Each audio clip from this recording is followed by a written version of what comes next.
Hi everyone, Samson's Donkey Jawbone here. We're going to be doing something a little different for this video.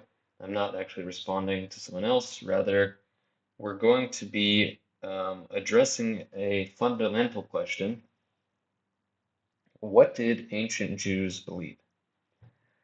Very often I see today, especially in apologetics discourse, discourse about early Judaism, the debate with Alex O'Connor and David Wood. You have Messianic Jews and Christians making various claims about what ancient Jews believe. A very common one you see today, it's fairly new actually, is this two powers in heaven theory, where the claim is that ancient Jews believed in some sort of primitive binitarianism. That's a topic for another video. It couldn't be further from the truth. Um, these people have never actually read the sources that they're claiming to cite. It's primarily from a book by Alan Segal called Two Powers in Heaven. And in short, Segal is really just seeking to answer the question of who the rabbis were polemicizing in the second century CE, right? So a lot of Christians like to pretend that he's talking about the first century CE or he's referring to pre-Christian ideas of who the Messiah was, and that this was a common conception prior to Christianity, and then the Christianity sort of just fit like a glove on top of what was already being expected. This is actually pretty different from the arguments that people like William Lane Craig make, where they rely on progressive revelation, and they actually admit that um, that the Christian conception of God and the Messiah was totally different from what was expected by the Jews at the time. Um, Obviously, these two apologetics are in conflict, but it's a common one I see used today. It's very hip among the new Christian apologeticists. So I'm going to do probably a longer video debunking that later. But today we're going to be focusing on something more fundamental, which is we're going to be positively establishing what ancient Jews believed and seeing what we can glean from the sources that we have. So I think I'm going to split this video into four parts. The first will be this video, and this will be talking about the pagan sources, actually, the non-Jewish Greek and Latin sources on what Jews and Judaism sort of believed in the ancient world. The next video will probably be about what ancient Jews wrote about themselves, and then the video after that will be what did ancient Christians say that Jews believed. And I think I might top that off with a video about archaeology as well. Um, but for this video, we're going to focus on the pagan sources, the Greek and Latin authors. So my primary source for this video is it's called Greek and Latin Authors on Jews and Judaism by Menachem Stern.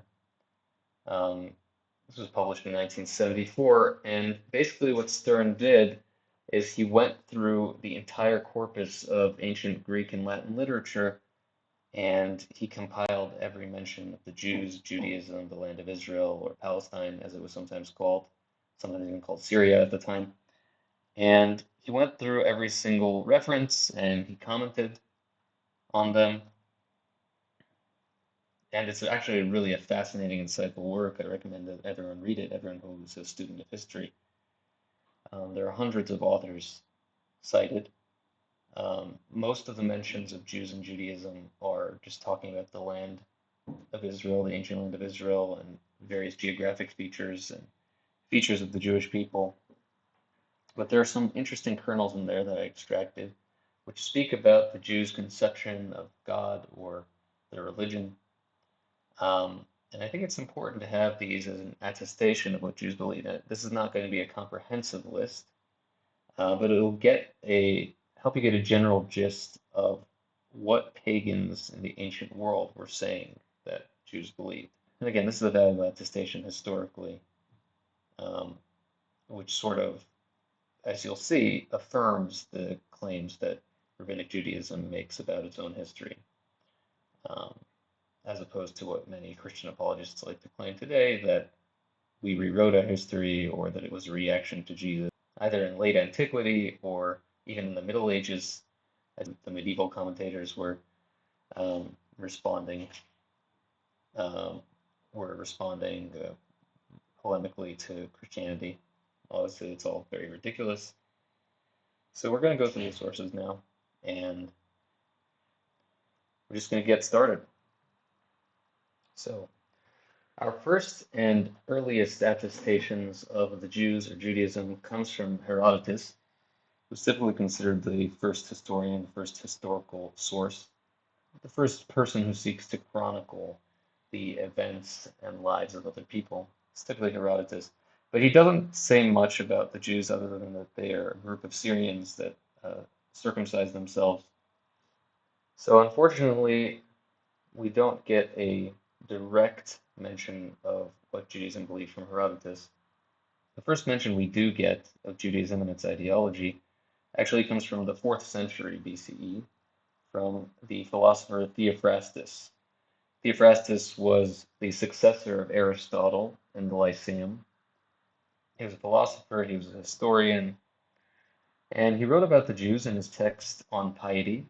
This is a text from the 4th century BCE, which is quoted by a much later philosopher named Porphyry in his work on abstinence from eating animals in the 3rd century CE.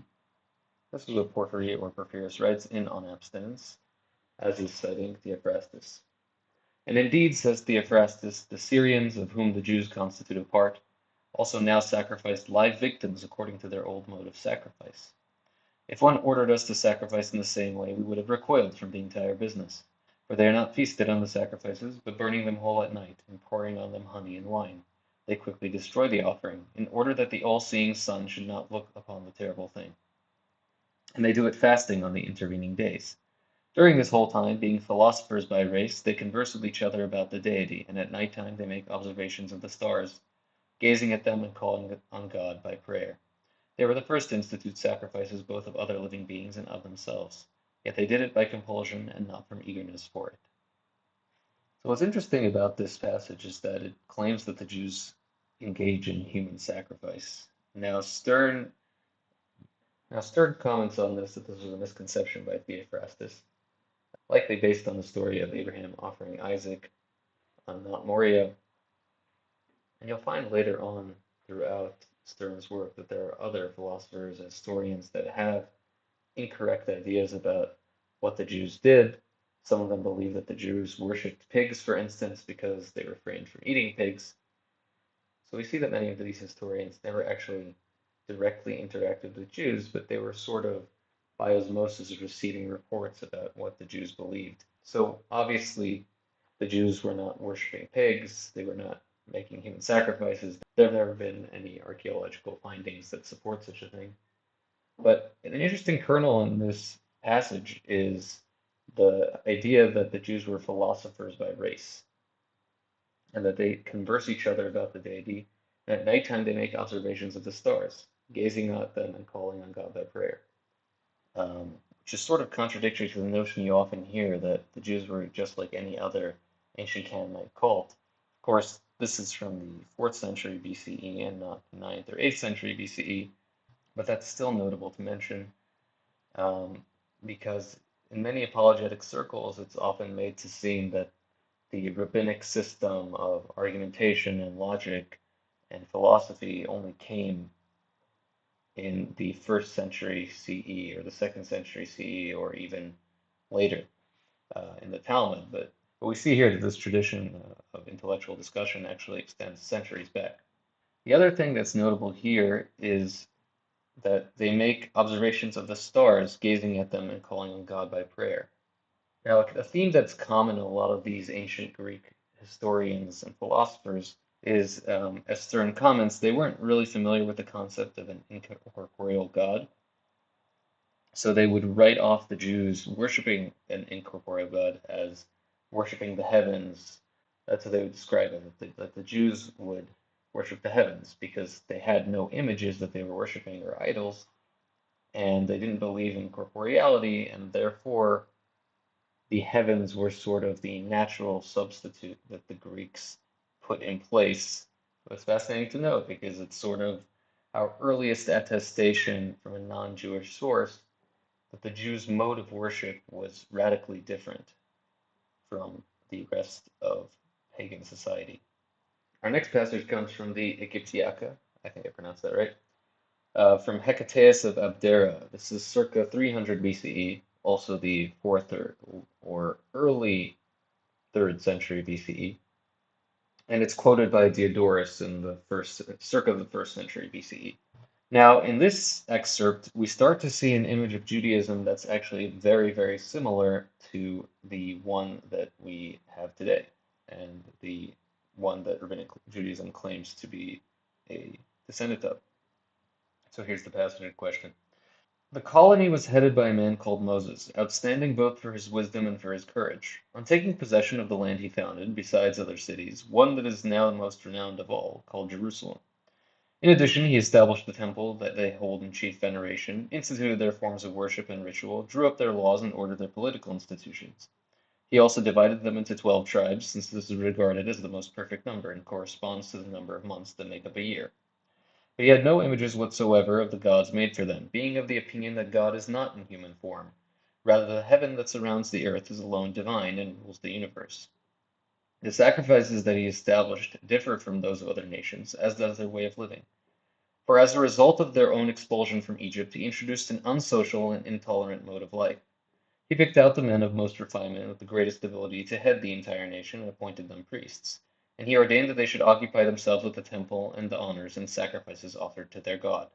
These same men he appointed to be judges in all major disputes and entrusted to them the guardianship of the laws and customs.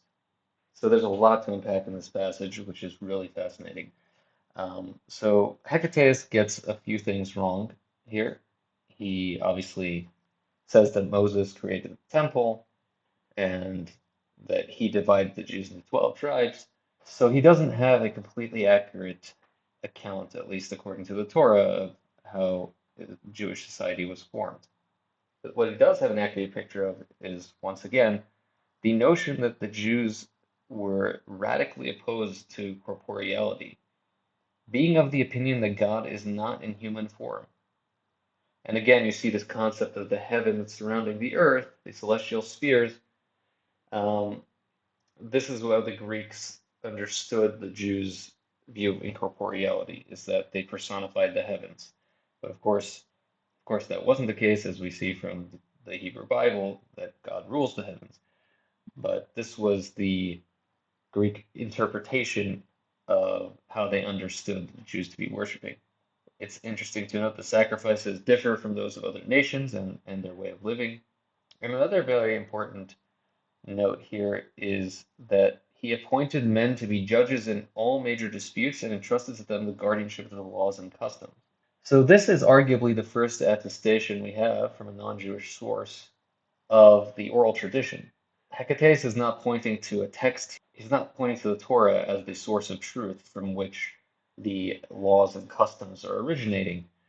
Rather, he's identifying men to be the source of this knowledge, the judges of the time, that they're guardians of the laws and the customs. This is identical to the rabbinic claim that our laws and our customs descend directly from Moses at Sinai. And it's happening in the 4th century BCE, which is remarkable. So, of course, this totally runs contrary to the Christian apologist idea that the rabbinic system, the Pharisaic system, whatever you want to call it, was developed in the 1st century CE as a reaction to Jesus or whatever they want to claim. It's very clear that the Jews had a very long and established tradition which was inherited from their fathers generation to generation. And Josephus talks about this too, but this video is not about the Jewish sources. So we're not going to talk about Josephus at the moment. Next, we're going to move on to Varro. Marcus Terentius Varro was a famous Roman scholar. And this is not a direct quotation from him, rather it's a quote from Augustine. But Varro is writing in the 1st century BCE. So Augustine quotes him as saying this. He, namely Varro, also says that for more than 170 years the ancient Romans worshipped the gods without an image. If this usage had continued to our own day, he says, our worship of the gods would be more devout. And in support of his opinion, he adduces, among other things, the testimony of the Jewish race. So again, we have a very early source, first century BCE, directly showcasing that Jews were aniconic. They had no images of their God because they did not believe in corporeality or any sort of physical form for God, which again is totally contrary to the later Christian idea of a man God or two powers in heaven or whatever you want to call it. Moving on, our next source is the ancient Greek historian and geographer Strabo. This is also the first century BCE. So Strabo's work Geographica, where he sort of, as the name suggests, he's laying out the geographical regions of the world and who lives in them. So this is what he says. Moses, namely, was one of the Egyptian priests and held a part of Lower Egypt, as it is called. But he went away from there to Judea, since he was displeased with the state of affairs there, and was accompanied by many people who worshipped the divine being. For he said and taught that the Egyptians were mistaken in representing the divine being by the images of beasts and cattle, as were also the Libyans, and that the Greeks were also wrong in modeling gods in human form. For according to him, God is the one thing alone that encompasses us all and encompasses land and sea, the thing which we call heaven, or universe, or the nature of all that exists. What man, then, if he has sense, could be bold enough to fabricate an image of God resembling any creature among us? Nay, people should leave off all image carving, and setting apart a sacred precinct and a worthy sanctuary should worship God without an image. And people who have good dreams should sleep in the sanctuary, not only themselves on their own behalf, but also others to the rest of the people. And those who live self-restrained and righteous lives should always expect some blessing of gift or sign from God, but no other should expect them. Now here we see the description of Jewish worship really crystallized in the form that we know it today. We're not just calling God the heavens here or that he has no image, but literally that God is the one thing alone that encompasses us all, encompasses land and sea, the nature that all that exists, the universe. Now, some of this might tend a little towards pantheism, while Judaism takes a more expansive view of God, that God transcends the world. He's not just the universe or the nature of all existence, rather, he supersedes that, right? This is usually described as panentheism rather than pantheism. So again, it's not strictly 100% accurate, but it's remarkably close for a first century BCE pagan. And once again, we see that no one, what man then, if he has sense, could be bold enough to fabricate an image of God resembling any creature amongst us, right? So he's saying this is the views of the Jews at the time, that it would be utterly foolish to represent God because God could never have such a form. God is what allows for existence to be.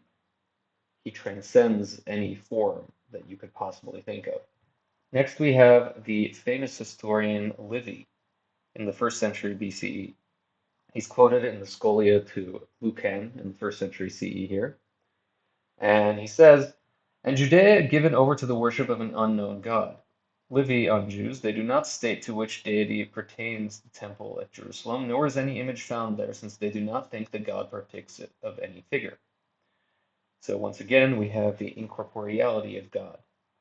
It's also interesting here, the concept of an unknown God. I'll go into that in a second. Next, we have Livy in his General Roman History. He says that the god worshipped there meaning Judea, is unknown.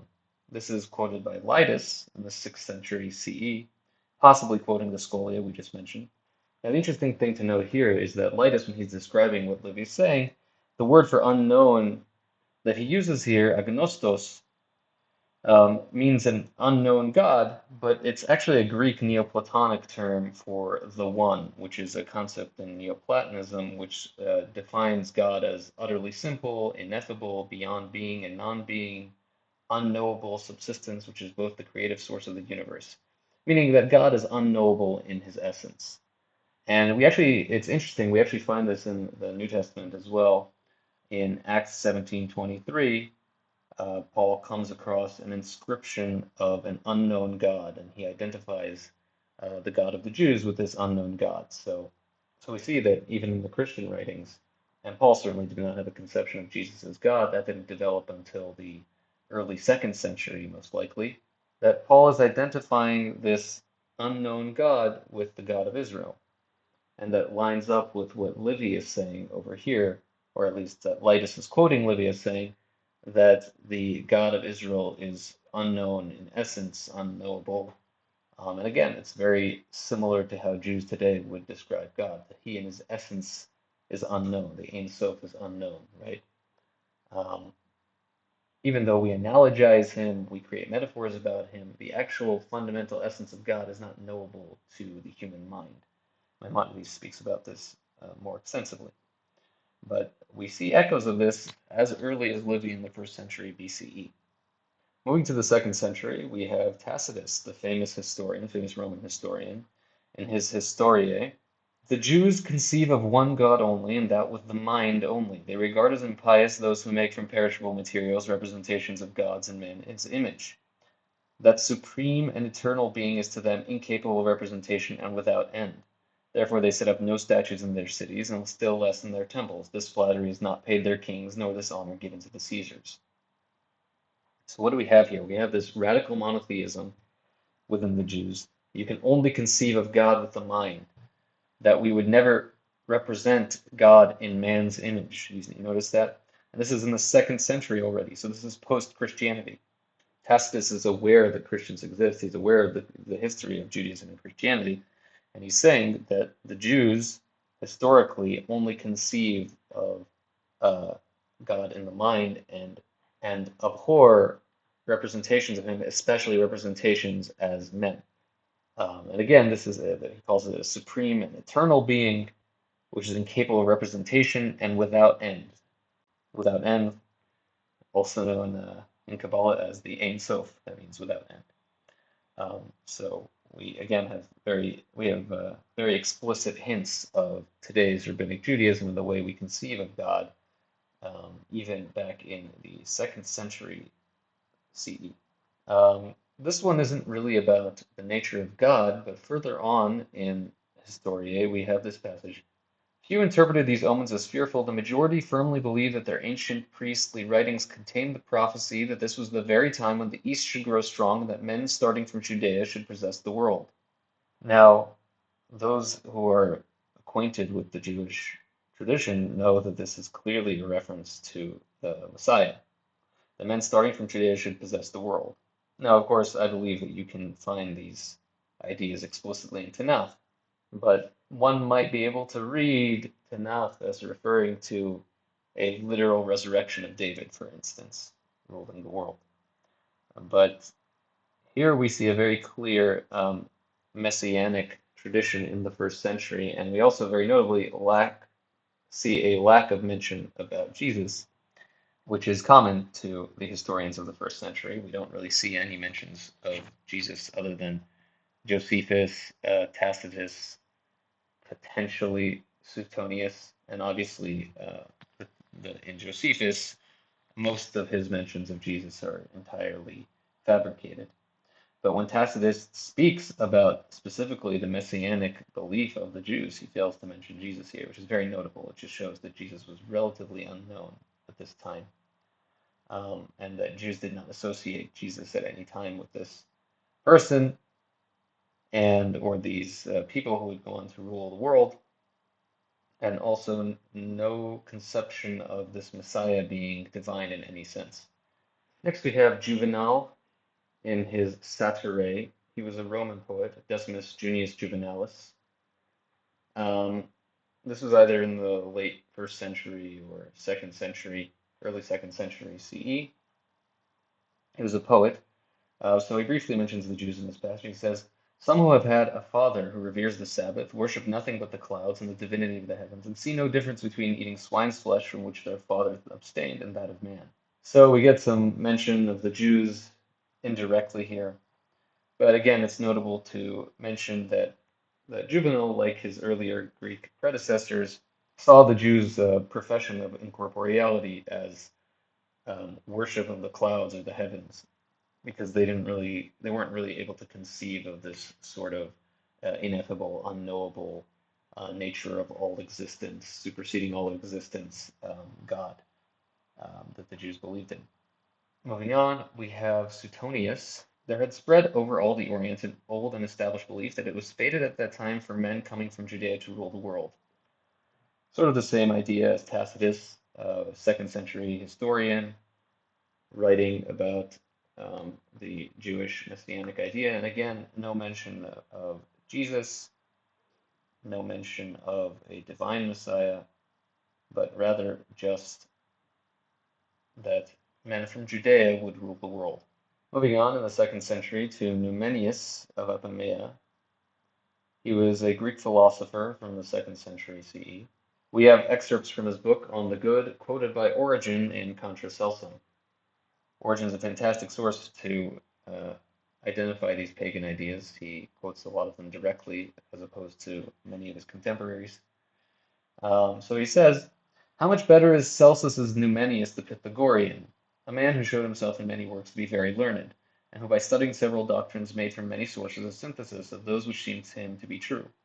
In the first book on the good, where he speaks of the nations that believe God to be incorporeal, he also included the Jews among them and did not hesitate to quote the sayings of the prophets in his book and to give them an allegorical interpretation. So once again, we have attestation to the Jews' belief in the incorporeality of God. Moving on to the famous 2nd and 3rd century historian, Cassius Dio, Roman historian. They are distinguished from the rest of mankind in practically every detail of life, and especially by the fact that they do not honor any of the usual gods, but show extreme reverence for one particular divinity. They never had any statue of him, even in Jerusalem itself, but believing him to be unnamable and invisible, they worshipped him in the most extravagant fashion on earth. They built him a temple that was extremely large and beautiful, except insofar as it was open and roofless, and likewise dedicated to him the day called the Day of Saturn, on which, among many other most peculiar observances, they undertake no serious occupation. So once again, we have a concept of one divinity, a lack of statues, incorporeality, unnamability, invisibility. These are accurate attestations of what the Jews claim to have believed for their entire existence. Moving on, Cassius Dio says later on, the charge brought against them both was that of atheism, a charge on which many others who drifted into Jewish ways were condemned. Some of these were put to death, and the rest were at least deprived of their property. Domitilla was merely banished to Pandataria. This brings up a common accusation that the pagans made of the Jews. They would frequently call them atheists. You find this in Apollonius Maulon and Ptolemy. These are other sources that are found in Dr. Stern's book. But basically, the idea was that the Jews, because they didn't believe in any of the Greek and Roman gods, they were considered relative to them to be quote unquote atheists. Atheos obviously just means no God. Now, of course, it's not true that the Jews had no God, but to the Romans, because the Jews spurned the worship of their gods, they came off to them as atheists. But that really just goes to show you how radical their monotheism was. Because if there was any hint of duality or plurality in their conception of God, any hint of corporeality, there's no way that Romans and Greeks would have called them atheists. The only reason they believed that is because the Jews were so radical in their monotheism. It's frequently said by atheists that monotheists are closer to them than to polytheists because the monotheists choose not to believe in many gods, and the atheists just increase the number of gods that they don't believe in by one. So similar accusation was levied against ancient Jews, that we were atheists.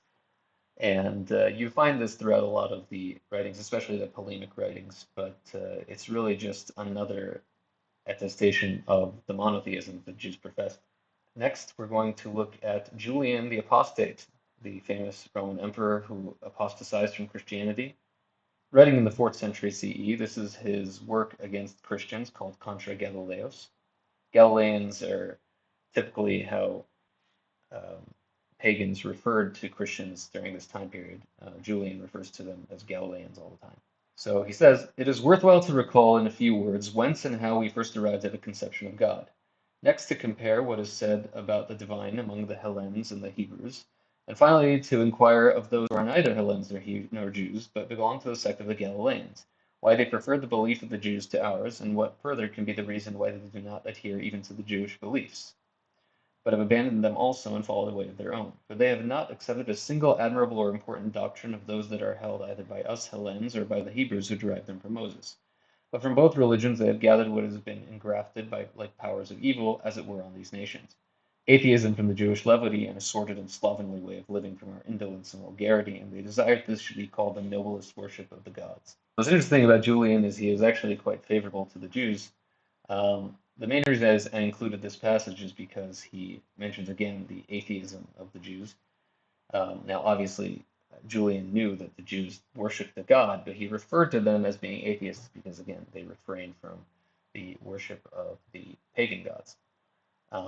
And it's just a little bit interesting and a little funny to see how he referred to Christians in the sense that they derived their ideas from the Jews, but they sort of inherited the worst of both worlds from the pagans and the Jews. The lack of pagan gods from the Jews, and the sordid and slovenly way of living from the indolence and vulgarity of the pagans. But sort of just clearly seeing the Christians as this sort of this inferior derivative version of the Jewish religion. So finally, we're going to go back to the 2nd century CE. As just a little bonus here, it's very frequently claimed in Messianic circles, Messianic Jewish circles, quote unquote, or other Christian apologetic circles, that ancient Jews actually believed that Isaiah 53 referred to the Messiah. Now, there are homiletical interpretations which apply Isaiah 53 to the Messiah in some Midrashic and Talmudic works. Most of the passages in the Talmud and Medrash actually reference it as referring to the nation of Israel as a whole. And it's important to note that these are Midrashic references. These are homiletic. These are not considered to be the plain meaning of the text, but rather deriving secondary meaning from hints and references using particular hermeneutic methods that were passed down from Moses at Sinai. So by appealing to these, the Christians are actually sort of implicitly conceding that our hermeneutic methods are authoritative, but that's another story. This one I have to credit to Rabbi Moshe Shulman at judaismsanswer.com. He has a great resource. I'm going to link it in the description below. And one of his resources is he sort of goes through all the references in the Talmud and the Midrash to Isaiah 53 and shows that the majority of the references did not see Isaiah 53 as referring to the Messiah, but rather to Israel. And obviously, the plain meaning of the text is that it refers to Israel. There are dozens of mentions of the servant in the servant songs of Isaiah, and virtually all of them explicitly point to or clearly point to Israel being the subject of that moniker. But for our purposes, we're just going to we're only looking at pagans today. So again, this is from Rabbi Shulman's website. So Origen cites Celsum in Contra Celsum and in Book 1, Chapter 55. Now Celsus is a pagan, so there's no reason for him to lie about what the Jews believe here. And he's sort of representing the Jewish views through this character that he creates. It's sort of a literary element that he uses to put forward the Jewish position. And he describes how the Jews view Isaiah 53. And here's what he says. Now I remember that on one occasion, at a disputation held with certain Jews who were reckoned wise men, I quoted these prophecies, referring to the prophecy of Isaiah, as we'll see shortly. To which my Jewish opponent replied that these predictions bore reference to the whole people regarded as one individual and as being in a state of dispersion and suffering in order that many proselytes might be gained on account of the dispersion of the Jews among numerous heathen nations. So we see the reference here to the suffering servant, and that the Jews were dispersed and pained and all these things. And it was pretty clear that the Jews at the time saw this as referring to Israel and not to the Messiah, at least in the plain meaning of the verse. Of course, the Messiah is included as part of Israel, but in the plain meaning of those verses, it is Israel which is meant. So I hope this video was illuminating for you. It was really fun to research. I read through hundreds of pages, hundreds of authors writing about the Jews and Judaism, really some fascinating insights in there. But just the important things to note is that there's no notion of any form of plurality of God's essence. There's no notion of any form of corporeality of God's essence.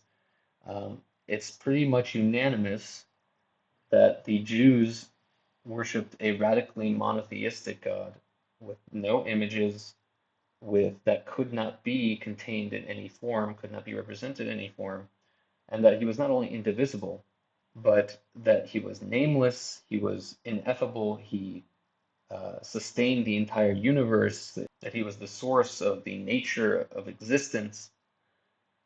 All of these are very common themes throughout Jewish thought, all the way from ancient sources, from the Talmud and the Medrash, all the way to the medieval sources. So a lot of these Christians and apologists, they like to claim that Maimonides invented this, or this is Neoplatonic thought, but we see the roots of these ideas as early as the Second Temple period, and in my view, it's even earlier given the archaeological evidence. But the important thing to mention is that none of the claims that Christians make about two powers in heaven or a pluralistic view of God are found in any of the ancient sources. None of the views of Isaiah 53 referring to the Messiah is found in the ancient sources. The idea that God could be anthropomorphic in any real sense rather than an allegorical sense, that's not found in any of the ancient sources. It's virtually unanimous among all the sources, among historians, that this is what the Jews believed. So I hope this video has been helpful to you and that you'll be armed with information to respond to missionaries or apologists that claim that ancient Judaism in some way aligned with Christian ideology, which is totally unsupported by the bulk of historical sources. Rather, that Christianity was a radical departure from Judaism, and of course, it evolved over time to become that departure, and the later Christians looked nothing like the earlier Christians. But yeah, it's important to know these things. It's important to be a student of history, and just go back to the text, to the original sources, and you'll see that they very simply and clearly lay out and agree with the claims that Rabbinic Judaism makes about its own history, which makes sense because the Rabbinic Jews were not proselytizing or evangelizing to anyone. This was not a narrative that they were creating, rather, this was a history that they were preserving for their own people. Okay, I hope this was helpful to you. I hope this was enlightening to you, and have a great day.